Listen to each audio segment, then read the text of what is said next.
Imagine this. A man who would become one of the most influential writers of the 20th century is lying in a small sanatorium room, his lungs destroyed by tuberculosis, barely able to speak. It is 1924, near Vienna.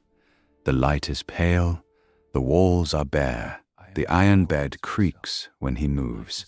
He calls his closest friend, Max Brod, to his side, and with a weak, cracking voice tells him, "Burn everything, all my notebooks, all my stories, all my novels. Do not publish any of it."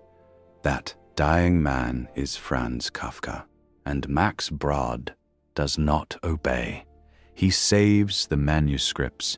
The world discovers Kafka. But what kind of writing is so powerful, so disturbing, that its own creator is desperate to have it erased from history?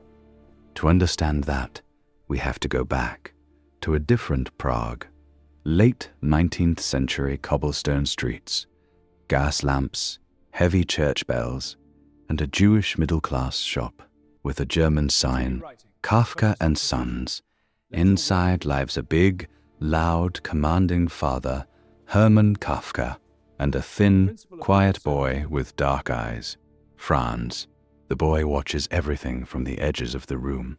At the dinner table, his father's voice is always the loudest, filling the air with orders, jokes, complaints. In one corner, the child sits stiffly, silently, already learning that in this house, power belongs to the one who shouts the most, and that the smaller, more sensitive one must bend, apologize, and carry a guilt he cannot even name. Outside the home, Prague itself is divided. Street signs appear in both German and Czech. In the Jewish quarter, ancient Hebrew prayers echo from the synagogue. Franz grows up between languages and identities. German at home and school, Czech in the streets, Jewish tradition in the background. He never feels completely at home in any one world. At university, he studies law, not because he burns for justice, but because it is a respectable path that pleases his father. Lecture halls are grand, professors speak in cold, precise sentences, and Kafka sits in the back, taking notes and feeling more like a stranger than ever. In the margins of those law books, he scribbles tiny fragments of fiction, then angrily scratches them out, convinced they are worthless. After his degree, he gets a job as a clerk in the Workers' Accident Insurance Institute. Every morning, he climbs the stone steps of a huge imperial office building, walks down long, echoing corridors, and sits at a wooden desk under the ticking of a big wall clock. His work is to read reports of factory injuries, mine explosions, mutilated bodies, and to translate them into the cold language of bureaucracy, forms, numbers, compensation tables. By day, he is just another minor official in the machine of the Austro-Hungarian Empire. Yet all around him he feels something uncanny in this world of files and stamps, a system that decides people's lives while remaining faceless, unreachable, and indifferent.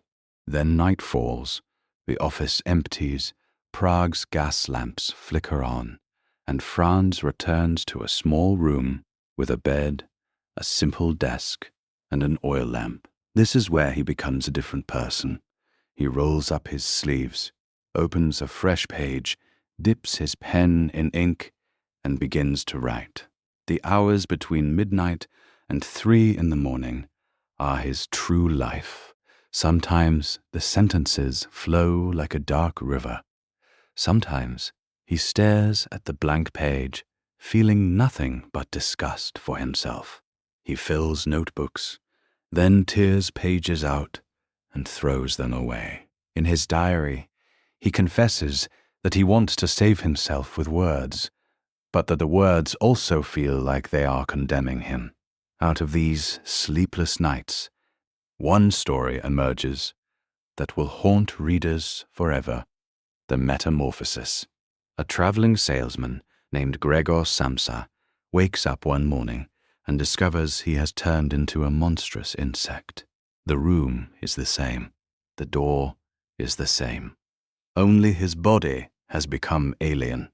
On the other side of that door, his parents and sister panic, whisper, argue. At first, they try to help him.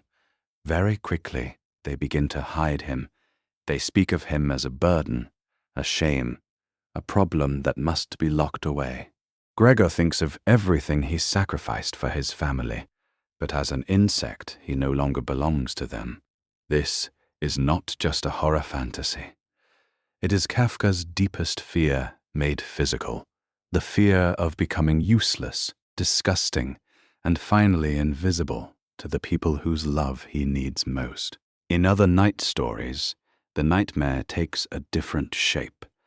In the trial, a man named Joseph K.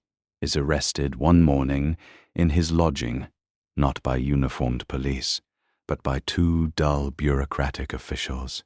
When he asks, "What crime have I committed?" they shrug. Nobody knows. The higher authorities know, they say, but they cannot be reached. Joseph K. wanders through endless corridors, crowded attics that serve as courts, suffocating stairwells, and dusty offices, searching for an explanation that never comes. In the castle, a land surveyor known only as K arrives in a village overshadowed by a distant castle.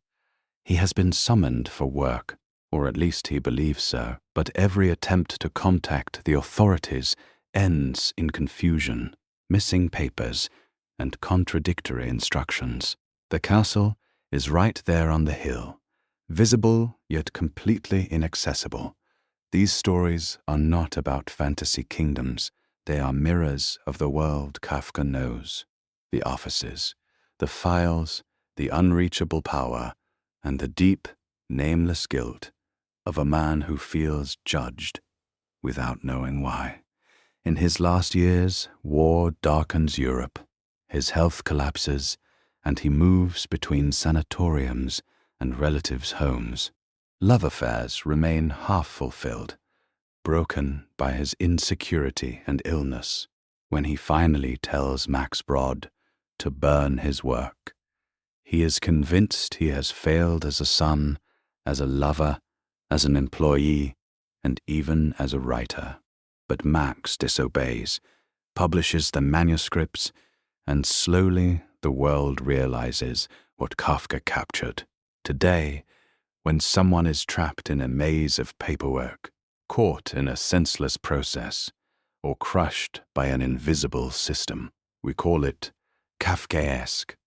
The man who wanted to erase his own voice gave us the clearest language to describe modern powerlessness, the feeling of being a small insect, a nameless defendant, or a stranger standing forever in front of a closed door.